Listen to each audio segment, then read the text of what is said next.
మనిషి శరీరంలో ఉన్నటువంటి ప్రధానమైనటువంటి పెద్ద అవయవాలు ఒక మెదడు తప్పించేస్తే పక్కన పెట్టేసి మెదడు చేయడం అంటూ కుదరదు. దానికి ట్రాన్స్ప్లాంటేషన్ అది ప్రత్యేకంగా ఉన్నటువంటి పదార్థము.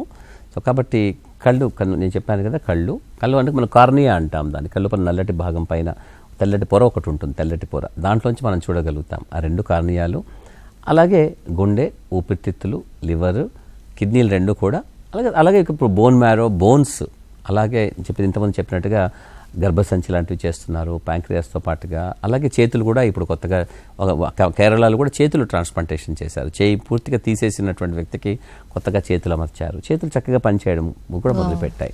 వేళ్లతో సహా కొన్ని ట్రాన్స్ప్లాంటేషన్ చేస్తున్నారు. లారింగ్స్ ట్రాన్స్ప్లాంటేషన్ ఇతర దేశాల్లో జరిగింది. లారింగ్స్ అంటే మనం మాట్లాడే ఉంటుంది, వాయిస్ బాక్స్ అంటాం మనం, దానికి సంబంధించింది కూడా ట్రాన్స్ప్లాంటేషన్ చేయగలిగారు. ఇలా రకరకాల అవయవాలని, దాదాపుగా 11 అవయవాలను కూడా మనం ట్రాన్స్ప్లాంటేషన్ చేసుకోవడానికి అర్హతగా మనం భావిస్తున్నాము. దీనికి కొంచెం ప్రత్యేకమైనటువంటి ఎక్స్పర్టీస్ కావాలి.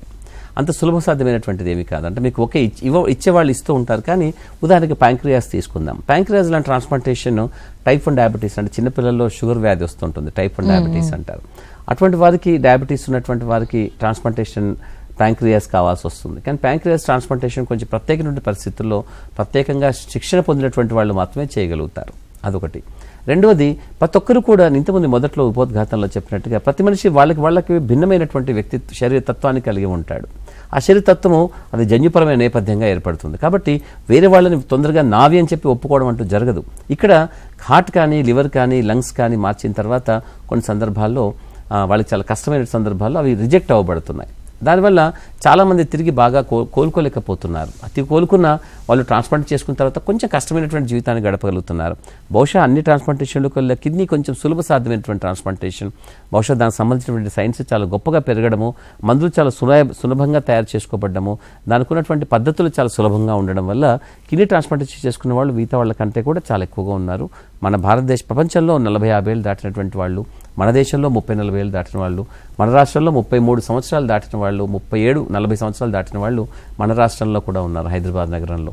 అంటే ట్రాన్స్ప్లాంటేషన్ వాళ్ళకి ఒక సాధారణ జీవితానికి దగ్గరైనటువంటి ఒక మంచి జీవితాన్ని వాళ్ళకి ఇవ్వగలుగుతుంది ట్రాన్స్ప్లాంటేషన్ నిజంగా విజయవంతమైనప్పుడు. కాకపోతే కొన్ని సందర్భాల్లో ఇన్ఫెక్షన్స్ కానీ ఇతర కాంప్లికేషన్స్ కానీ వస్తాయి. మనిషి శరీరం పెరుగుతూ ఉన్నప్పుడు దానికి కేవలం ఒక జబ్బును అధిగమించాం, కానీ ఒక వృద్ధాప్యాన్ని అధిగమించలేము మనము. అంటే అవి సహజమైనటువంటి ప్రక్రియలు.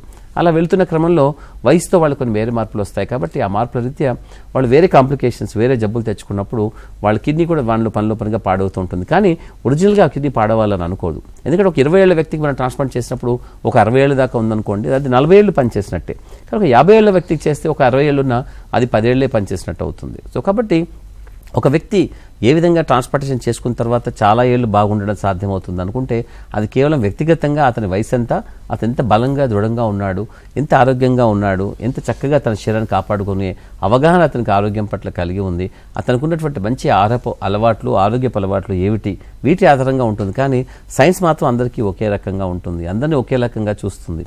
ఒకరిని పెద్దగా మంచిగా చెడ్డగా చూడడం జరగదు. కాబట్టి తప్పనిసరిగా ఎవరైతే ట్రాన్స్ప్లాంట్ చేసుకోవాలనుకుంటారో వాళ్ళు వ్యక్తిగతంగా శారీరకంగా బలంగా దృఢంగా ఉండడం మాత్రం వాళ్ళకి అవసరం అవుతుంది.